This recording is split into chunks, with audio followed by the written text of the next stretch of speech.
Hoje é dia 3 de dezembro de 2020 e dentro do nosso programa de educação financeira, vamos comentar algumas informações relativas ao Produto Interno Bruto que o IBGE acaba de divulgar hoje, dia 3 de dezembro de 2020. Essas informações se referem ao terceiro trimestre de 2020, ou seja, se referem aos meses de julho, agosto e setembro. Diz o IBGE que quando comparados esses meses com abril, maio, junho, o PIB cresceu 7,7%. Ou seja, um crescimento expressivo, né? Entretanto, não é bem assim, porque a base de comparação era muito baixa.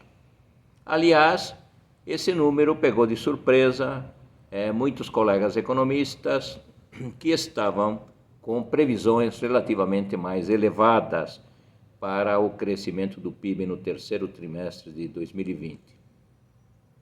O PIB vem a ser o valor total de todos os bens e serviços finais que são produzidos numa determinada economia, num determinado período de tempo. Neste momento aqui, estamos analisando o PIB trimestral, embora a maior relevância esteja no PIB anual. E esse PIB se divide na oferta global, ou seja, do ponto de vista da oferta, quais foram os ofertantes e de que bens e em que quantidades.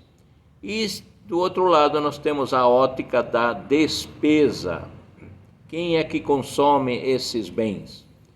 Então, do ponto de vista da oferta global, o PIB do terceiro trimestre de 2020, quando comparado com o trimestre imediatamente anterior, nos mostra que o setor do agro teve uma queda de 0,5%. A coordenadora das contas nacionais disse que isso se refere simplesmente a um ajuste de safra. Diz o IBGE também que a indústria cresceu no terceiro trimestre de 2020, em comparação com o trimestre anterior, cresceu 14,8%. E que o setor serviços também cresceu 6,3% em relação ao trimestre anterior. Do ponto de vista da despesa global, nós sabemos que as despesas de consumo das famílias são preponderantes, quase 65% da despesa global. E a despesa global das famílias cresceu 7,6% nesse período de comparação. Os gastos de consumo do governo cresceram 3,5%, e a formação bruta de capital, também conhecida como investimento em infraestrutura, cresceu 11%. Em todos esses casos, a base de comparação é muito baixa, pois sabemos que o efeito da pandemia foi terrível nos meses de abril, maio, junho, principalmente no mês de abril, quando praticamente toda a economia ficou paralisada. Do ponto de vista da despesa, nesse mesmo período, as exportações caíram 2,1%, enquanto que as importações também caíram 9,6%. O IBGE também faz outra comparação, esta, a meu ver, mais importante. É comparar o que ocorreu no trimestre julho, agosto, setembro de 2020 com o que já ocorrera anteriormente no ano de 2019, em igual período de tempo. Aí nós temos os seguintes valores. O PIB cai 3,9%. E nesta comparação, terceiro trimestre de 2020, comparado com o igual trimestre de 2019, sob o ponto de vista da oferta global, nós temos que o setor do agro cresceu 0,4%, que a indústria caiu 0,9%, e que o setor serviços caiu 4,8%.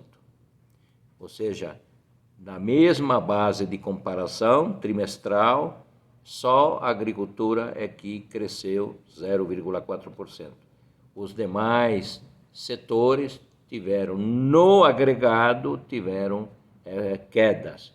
É verdade que o agregado mostra números díspares, porque há muitos setores que cresceram e enquanto outros tiveram quedas extremamente elevadas. Quando se pega o todo, não se vê o que está ocorrendo com as partes, mas o crescimento das partes é totalmente diferente, não há sincronização nesses resultados, não é verdade? Do ponto de vista da despesa global, nós temos que o consumo das famílias caiu 6%, que a formação bruta de capital fixo caiu 7,8% e que o consumo do governo caiu 5,3%. Aqui a queda do consumo das famílias é significativa. Temos um fator muito elevado aqui, que é a desocupação. A taxa de desocupação tem sido extremamente elevada nesses meses de julho, agosto, setembro.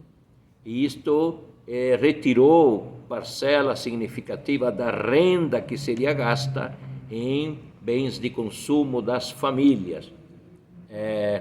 E é claro que parte dessa renda que foi subtraída do trabalhador porque ele perdeu o seu emprego, parte dela foi compensada pelo auxílio emergencial.